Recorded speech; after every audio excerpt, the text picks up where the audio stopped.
I want to begin by thanking Dr. Jackson and his family for surprising us with this visit. One of the prayers of the Prophet, peace be upon him, was to ask God for good surprises and to seek refuge in him from bad surprises. So this visit and this evening was really a very special and very blessed good surprise for us. We didn't anticipate such an honor having Dr. Jackson and his family with us this weekend, but we feel that Allah has answered that prayer for us, that He gave us this beautiful surprise, and it's an honor to always, anytime you're in the presence of scholars, it's an honor. But it's particularly for us at Tahlif Collective an honor to be in the presence of Dr. Jackson, because he's one of the people who in a very real way is behind a lot of what we do here. And so, Dr. Jackson, maybe we'll just get right to the point. Why this text? Why now? بسم الله الرحمن الرحيم الحمد لله نستعينه ونستغفره ونستهديه ونعوذ بالله من شرور أنفسنا ومن سيئات أعمالنا من يهدي الله فلا مضل له ومن يضلل فلا هادي له وأشهد أن لا إله إلا الله وحده لا شريك له وأشهد أن محمدا عبده ورسوله صلى الله عليه وعلى آله وصحبه وسلم رب اشرح لي صدري ويسر لي أمري واحلل عقدة من لساني يفقهوا قولي وقني شر نفسي وفلت لساني وأن أضل بغير حق رب العالمين وبعد السلام عليكم ورحمة الله وبركاته. First of all, I want to say in all sincerity that it is really a blessing to be here.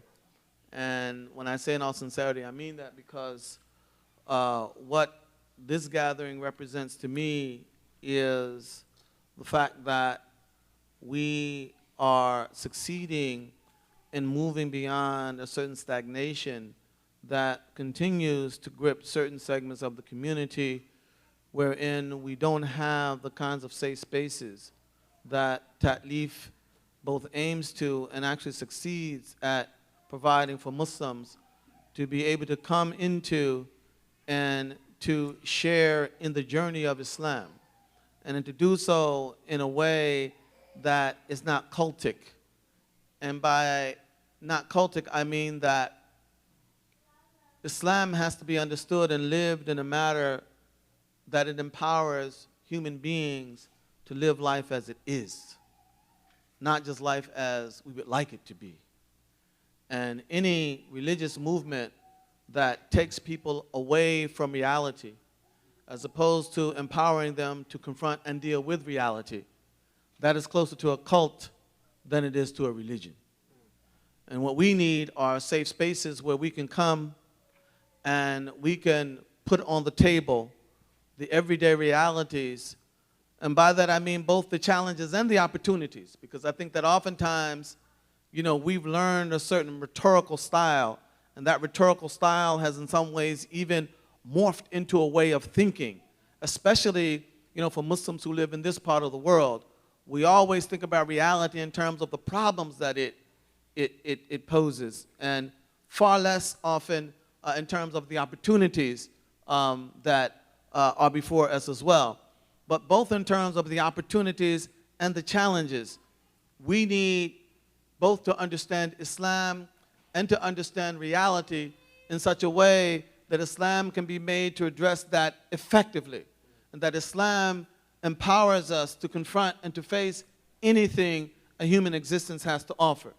And I think that one of the things that we need to sometimes remind ourselves of is that the Prophet Muhammad sallallahu alaihi wasallam, his life was not the most, hunky-dory life that you can imagine. In point of fact, he, in his own personal life, faced challenges that many of us could not think of facing once, let alone repeatedly. Repeatedly having loved ones die and die and die and be injured and be lost, etc. And yet, this does not bring him to despair. This does not bring him to instrumentalize religion whereby, God is turned into some grand Santa Claus. He's only worth worshiping when we get what we want, and when we don't, we sort of stomp our feet and walk away.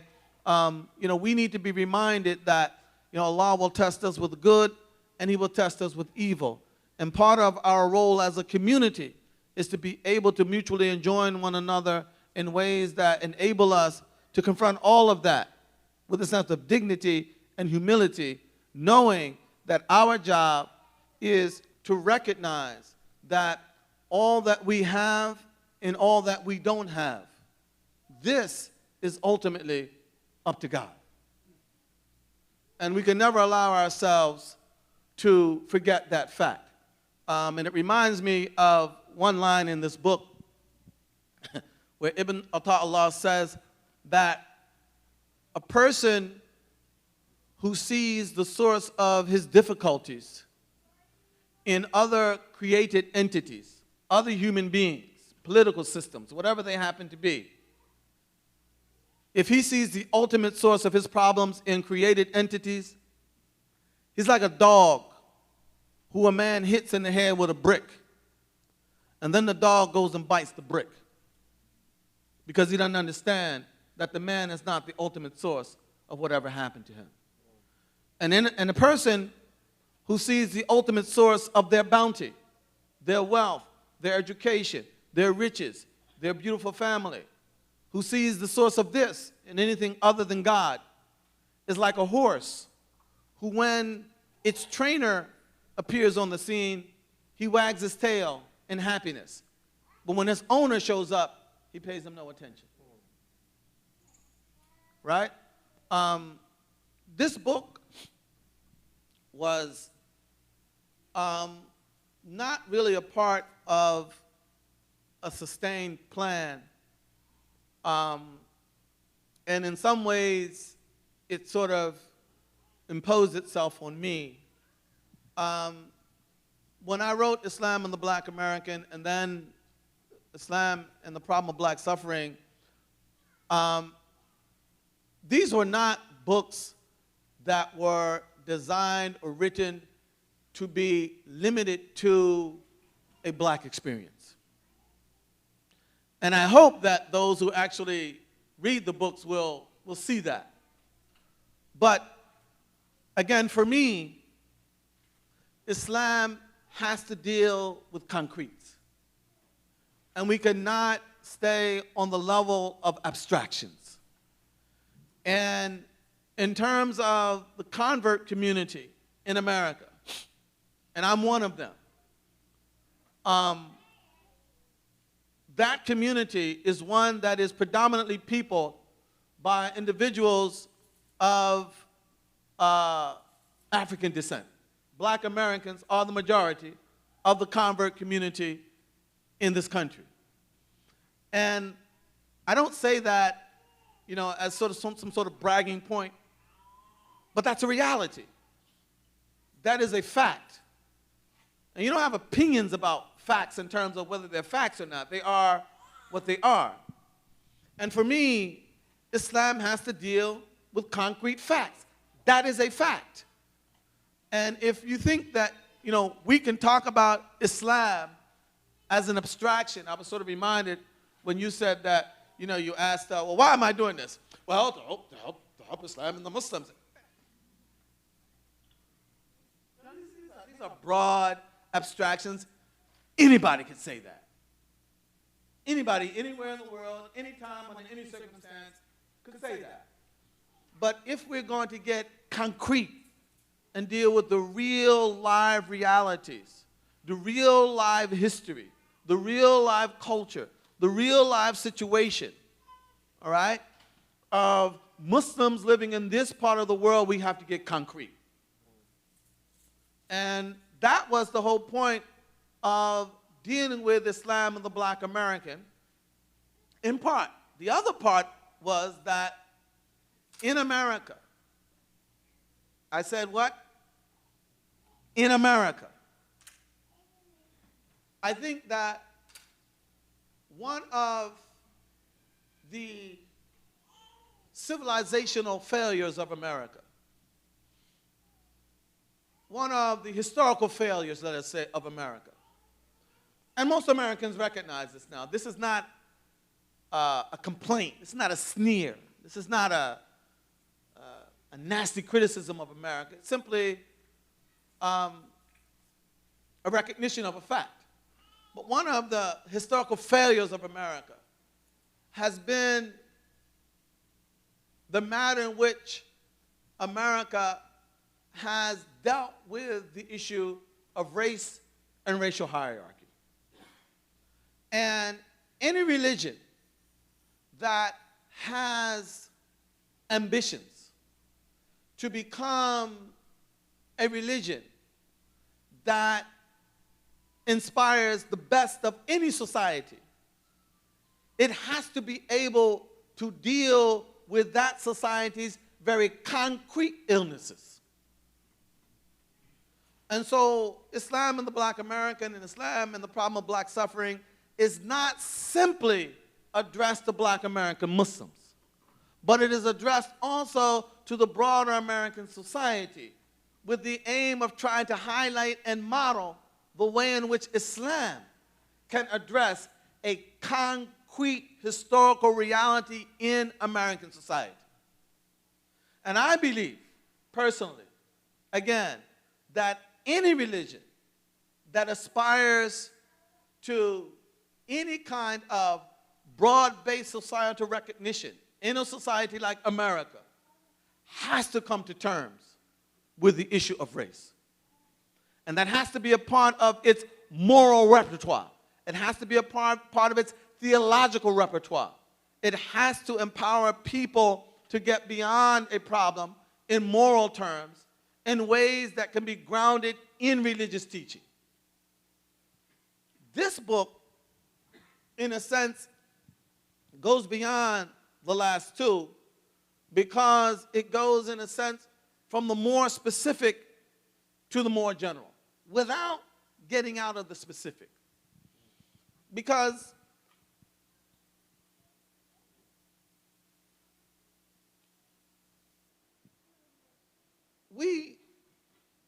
I just came back from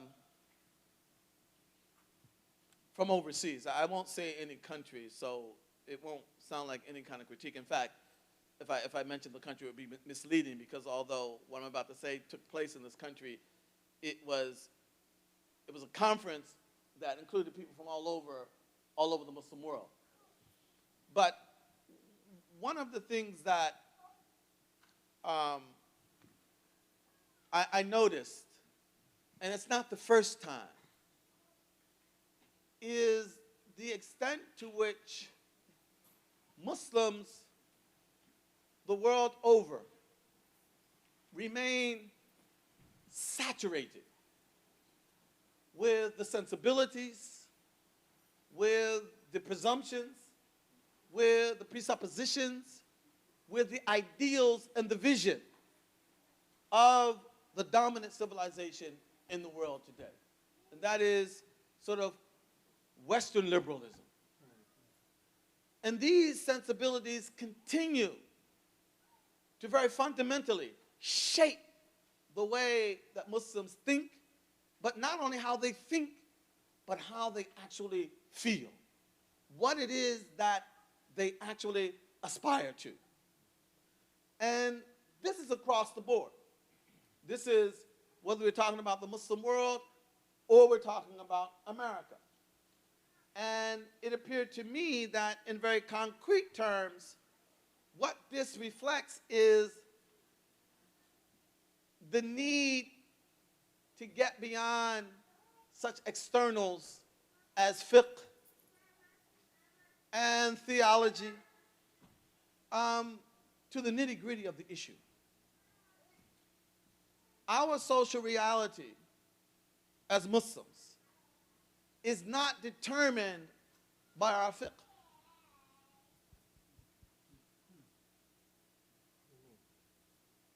Our fiqh may tell us we must do this, we must not do that. We should do this, we should not do that. But that fiqh will not determine what we actually do or do not do.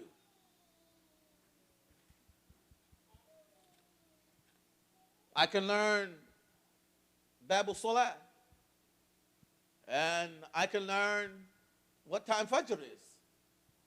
That won't get me up for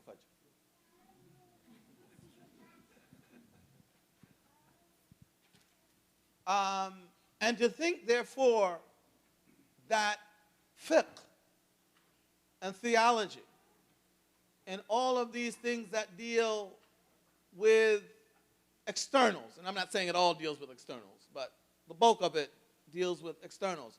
To imagine that that discourse will somehow change our social reality, that's a misguided notion. At the expense, just give me 30 seconds, at the expense, because I want to say this in a way that you can take this away.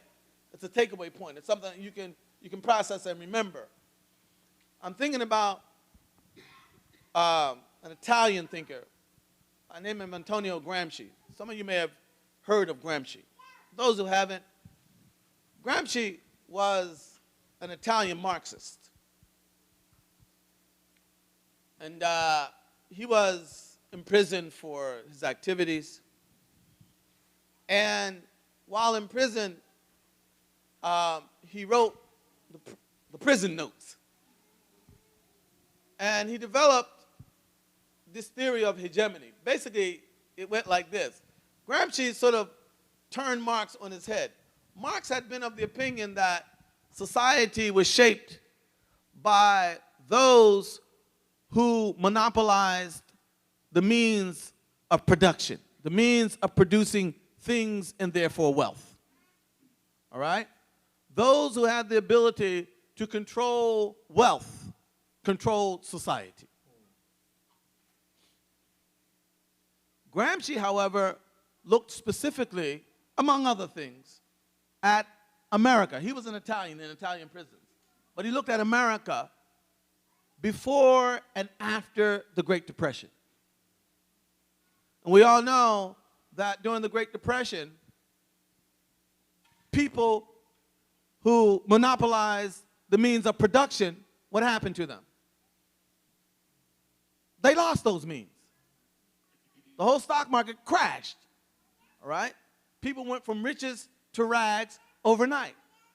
And yet, Gramsci recognized something. Society basically didn't change. The same kind of deference I used to give to you as a rich industrialist, although you were no longer a rich industrialist, I still continued to look up to you and treat you with the same deference that I had treated you with before. If the means of monopolizing production is really what controlled that, then that should have ceased to be a reality, but it did not. And so Gramsci came to the conclusion that it is not those who control the means of producing things. It is those who control the means of producing and disseminating ideas and images. Because ideas and images deal with the preconscience. Does anybody follow what I mean by that? In other words, you know, they can hit you in such a way that they get beyond all your rational defenses and push you from behind. Does anybody follow what this is a little abstract. I don't want to be too abstract. But it's why we want the things that we want.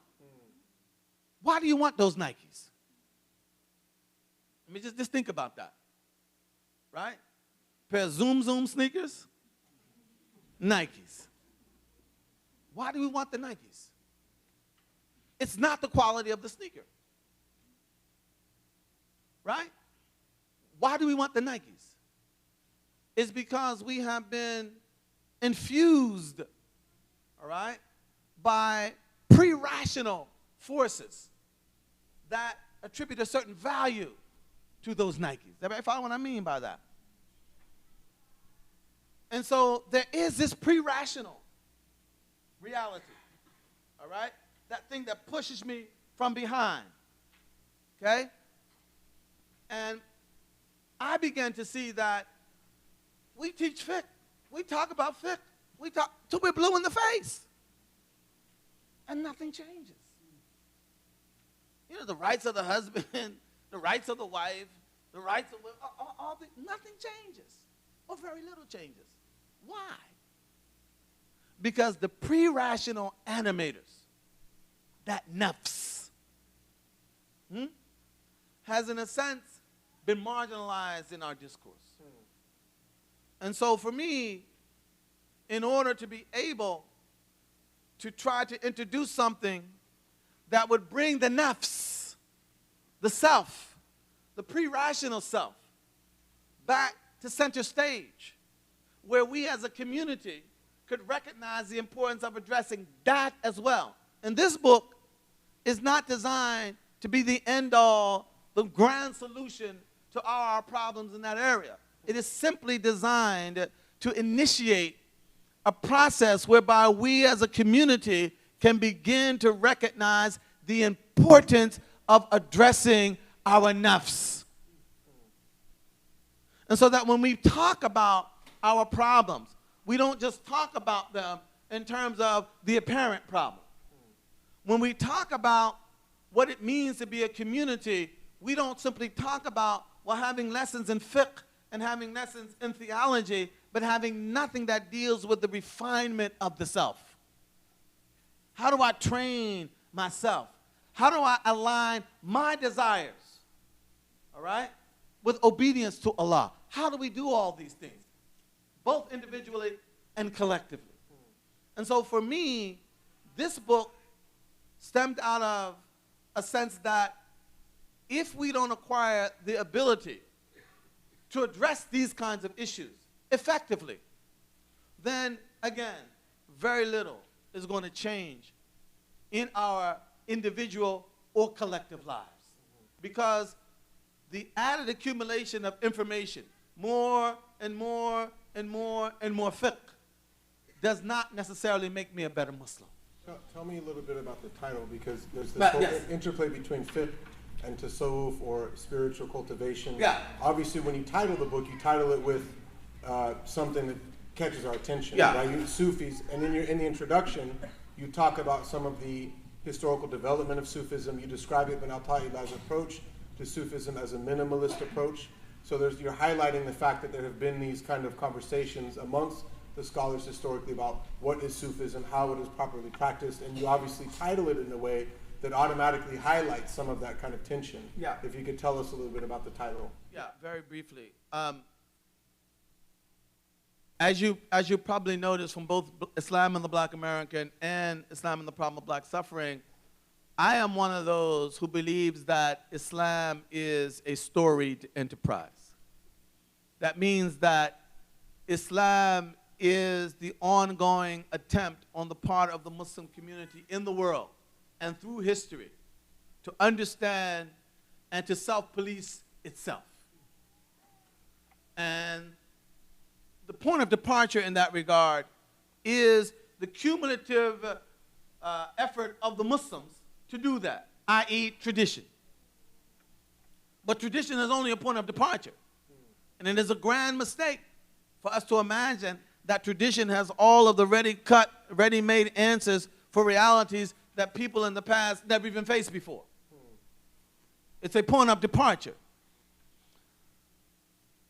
Sufism, as a part of that tradition, has come into the modern world and certainly into communities in the West as a very controversial entity.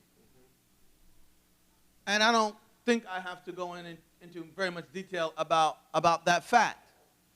And for me, this was problematic because Sufism is the repository of some of the most profound, some of the most valuable, some of the most effective discourse about refinement of the self, not only in Muslim history, but in human history. And I say that, not just as a Muslim, but as a scholar. When you read what Muslims have had to say in this area and compare that with virtually any other tradition in human history, these guys are giants. And yet, because of the controversial nature or the controversial reputation, let us say, of Sufism, all right, much of the community in the West has been cut off from that entire tradition. So what I tried to do was to highlight a point that I initially made in Islam and the Black American, and that is the following: that Sufism has traditionally included a mystical element or a mystical dimension and a non-mystical dimension, a dimension that deals with precisely the self, the refinement, the training, and the disciplining of the self. It is the mystical dimension that sometimes has gone to excess to the point that it has engaged in certain forms of pantheism. And I'm just being blunt and explicit here because that, in my understanding, is the historical reality. What is pantheism, just for those of us? Well, pantheism, whereby the dividing line, the boundary, the distinction between God, the creator, and creation is blurred. And this whole notion that somehow we can ontologically unite with God, become literally one with God, that is the notion of pantheism. And there have been expressions of Sufism that advocate that. And I'm not being polemical here. I'm just describing the situation as it is. And that is precisely what has made Sufism problematic for many for whom Sufism is problematic. However, that's not all of Sufism. And what has happened in modern times is two things. One, those who want to attack Sufism equate Sufism as a whole with its most extreme expressions of mystical pantheism. So if you accept Sufism, that means you accept what? The most extreme expressions of pantheism. And in that way, Sufism as a whole is what? Is banished to the margin, if not excluded. On the other hand, those who want to apologize for Sufism say that Sufism is simply what? It's only spiritual refinement. It's only ihsan. It's only disciplining the self.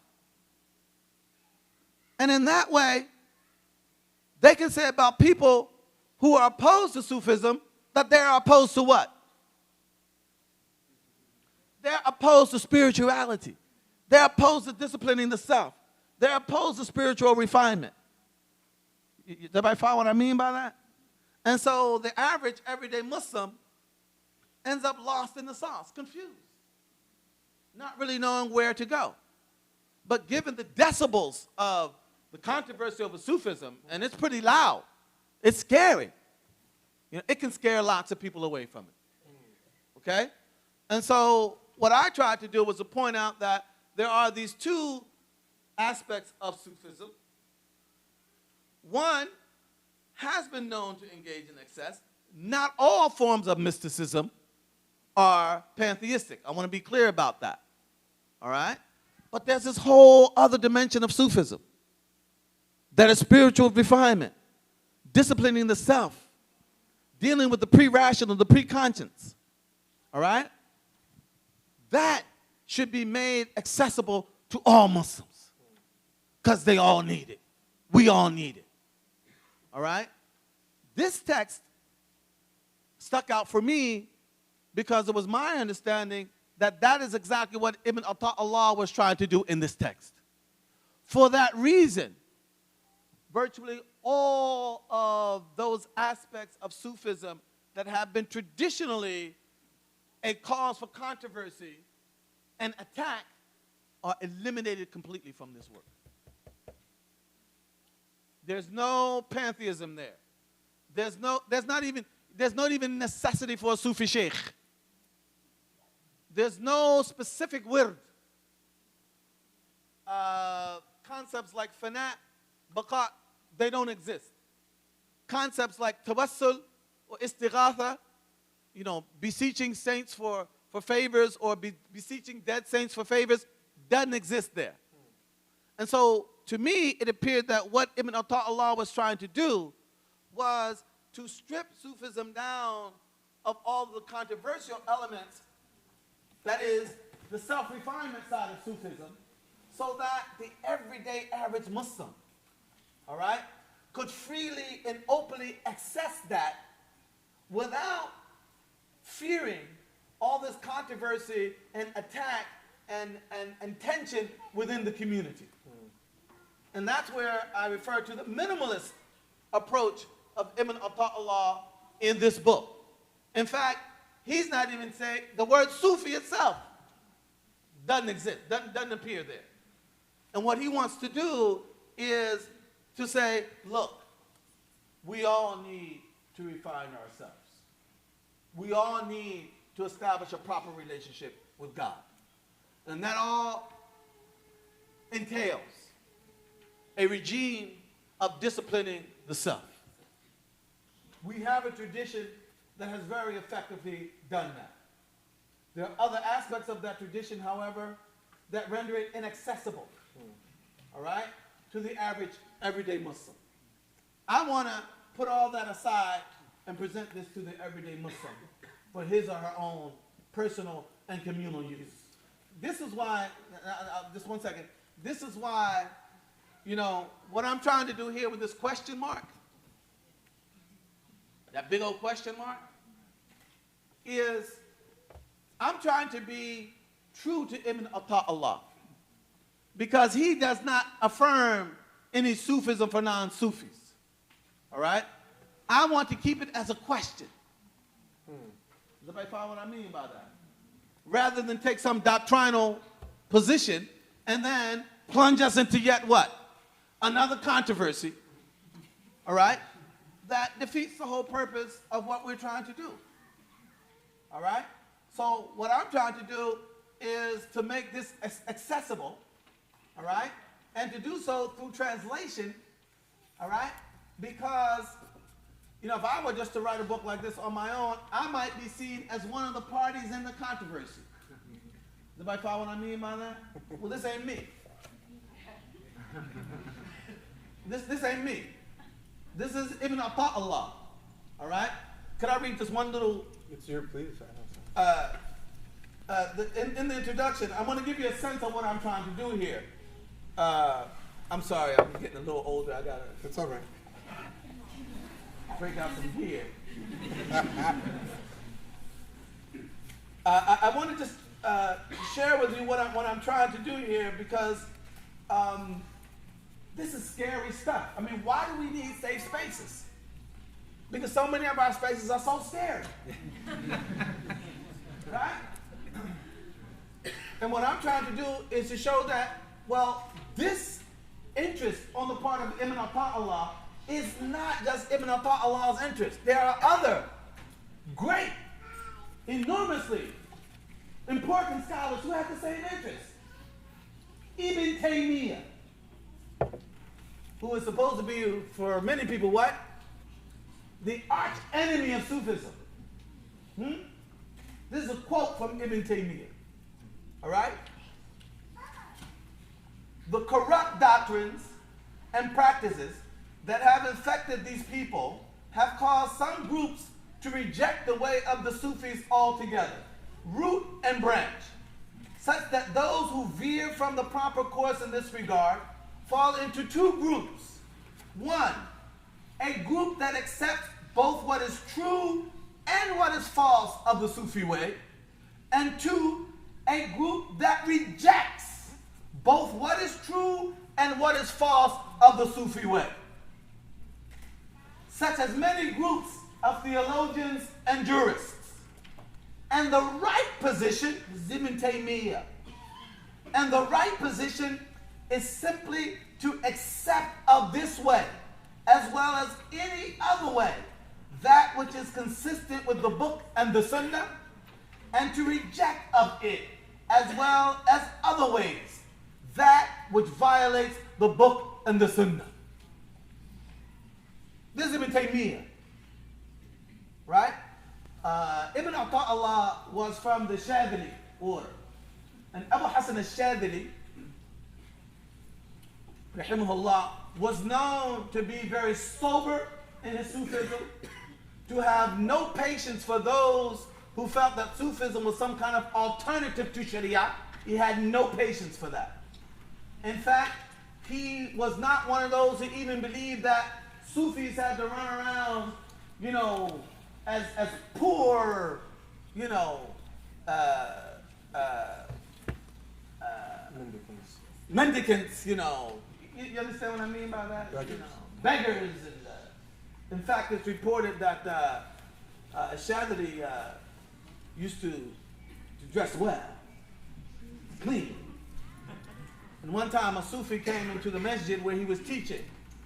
And after his lesson, he went up to Shadley and said, "Sheikh, God is not worshipped in these kind of clothing that you are wearing. What are you doing?" And Shadley, and this Sufi was dressed in a very coarse woolen like knapsack. You know what I mean? Right? And he reached out and grabbed Shadley's clothes. God is not worshipped in these kind of clothing. And Shadley looked back at him and said, and reached out and sampled the man's burlap sack and said, God is not worshipped in the kind of clothing that you are wearing. My clothing tell the people that I don't need anything from them. Your clothing tell the people that you are in need of them, and so they should give you. This was Shadley. This was Shadley. Sharia, straight, no chaser. All right? I mean that very seriously, because this is part of the controversy, you know, that comes into Sufism. That Sufism, you know, Sufis believe that you don't have to ask Sharia. Of course, that's not true. There were some Sufis who advocated that, but that's not what Sufism as a whole was ever about. All right? But these are some of the kinds of controversies that have come down to us and have left us in a position where we feel very hesitant, all right, about accessing this tradition that holds the key to so many problems that we are having. Because so many of us, even in terms of the sunnah of the Prophet sallallahu alaihi wasallam, I mean, I would suggest that, you know, we stop playing these games. If you don't know yourself, and if you're not honest with yourself, the sunnah of Muhammad sallallahu alaihi wasallam is not likely to do you very much good at all. Yeah, I know. Uh-oh. Because if you are a coward, or if you are stingy, you can cut your nails and shave your underarms all you want. That is not going to deal with your problem. And so many of us do as the Sudanese say. He looks at the elephant, but he only curses his shadow. We refuse to address our own internal flaws. I have my flaws. I have my issues. I have my weaknesses. They're very different from yours. And I need to address mine. I need to identify them. I need to come front and center with them. I need to be honest and courageous about them. And then I need to seek ways of addressing them. All right? And to just focus on those aspects of the Prophet's Sunnah, sallallahu alaihi wasallam, that have nothing to do with that. All right? It's to make mockery of his Sunnah. It's to make mockery of his Sunnah. Because what is that going to do? I'm going to be that person who's constantly Sunnah, Sunnah, Sunnah, Sunnah, Sunnah, and because I'm not addressing my real issues, I'm not going to develop as a human being. I'm not going to develop as a Muslim. Yet, I'm going to be the person who represents what? What reputation is that going to give Sunnah then? The worst people become the representatives of the Sunnah. I'm not saying this is the case in any particular individual. I'm not making charges here, but you understand the point that I'm trying to make. And so we have to be honest and courageous and humble about who we are. If my problem is that I'm stingy, then I need a regime of charity. Right? You follow what I'm saying? I mean, courage, I got courage. I don't need to deal with that. But that's what I want to deal with, because that's easy. All right? This is about getting us honest and getting us courageous with ourselves.